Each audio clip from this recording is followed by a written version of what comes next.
opening in Toronto where all the food is made by chefs who have HIV. On June 14th, June's HIV Plus Eatery will host an evening of cocktails and a multi-course dinner prepared by people living with HIV. Sounds absolutely crazy, right?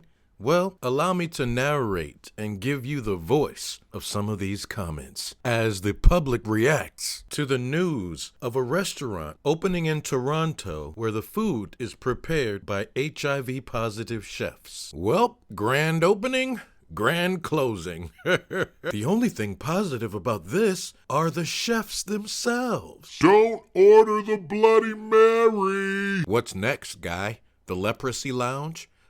The Ebola Bistro? The COVID Cafe, maybe? This is actually a good thing. Allowing people to continue on with their lives after HIV infection is good. It allows them to end the stigma and feel like normal people. Unless they literally cut their finger and bleed into your salad, which is uncooked, you're in absolutely no danger. Most food is cooked, which kills blood-borne illnesses. Oh man, imagine a mosquito in that place. Never seen a restaurant where every chef is also a host. This restaurant must be called Stay Positive. I sure do hope it gets some positive reviews. Finally, a positive dining experience. Well, I was a chef for 17 years. This is absolutely ridiculous, disrespectful, not to mention potentially dangerous. You contract HIV through poor hygiene and poor choices. Neither of those are conducive to professional cooking. Not to mention, why is the fact that they have HIV even a selling point? Why are we celebrating this? Ew, gross. I'd go so far as to say that could be a safety issue due to chefs prone to cutting fingers. I appreciate that some people have HIV and deserve care and treatment, but that doesn't mean we have pilots that are blind just so they feel they belong. On today's episode of How Liberal Are You? Oh, God. These chefs be putting all their sweat and blood into making the food. I'm starting a daycare exclusively run by rehabilitated serial killers.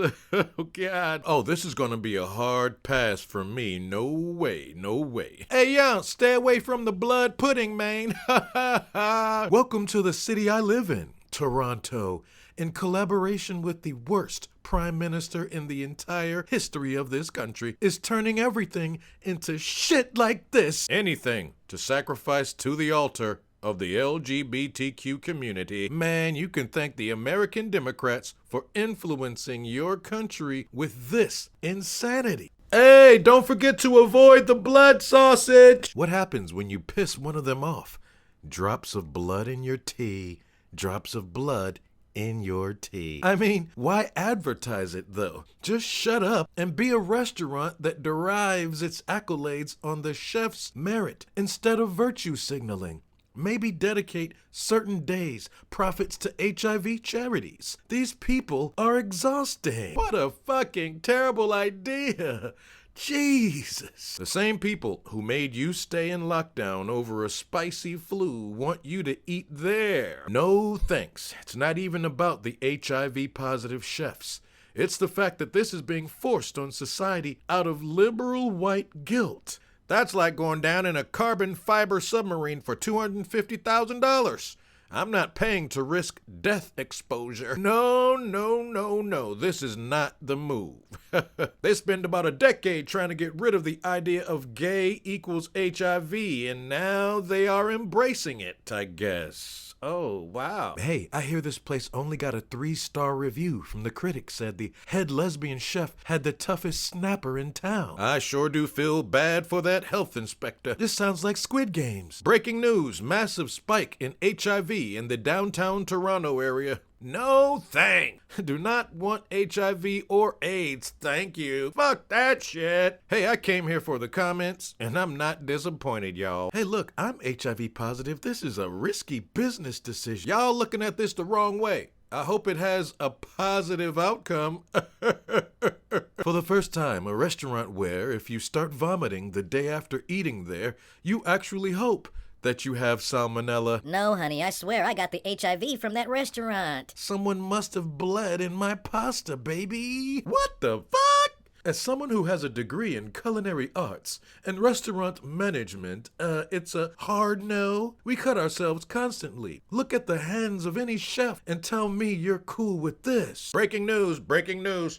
HIV chefs allegedly spit in salad bowls at a stigma gathering. Apparently they thought a few were Trump supporters. Next, all HIV positive blood transfusion centers. They do know that if someone gets HIV from this restaurant, that it's a death sentence and that I can be prosecuted in court as a murderer. There is a common law precedent for this, and it's a really stupid idea to fuck around and find out. Yeah, y'all could have just not said any of that and stuck with the donation to charity part, you feel me? Meanwhile, HIV positive folks been cooking your food for the longest time. I can't believe you all are on here saying these harmful and disgusting shit. So, a little childish in the comments, I see. HIV or AIDS is no longer a death sentence. But why would you promote a job position which could lead to an open wound cutting meat or whatever? Why would you put that liability on your business? Hold on. In honor of Pride Month, did you just assume all gay people have HIV? What the fuck? Is opening in Toronto where all the food is made by chefs who have HIV. On June 14th, June's HIV Plus Eatery will host an evening of cocktails and a multi-course dinner prepared by people living with HIV. And in honor of Pride Month, all proceeds will go to Casey House, which is the hospital and center for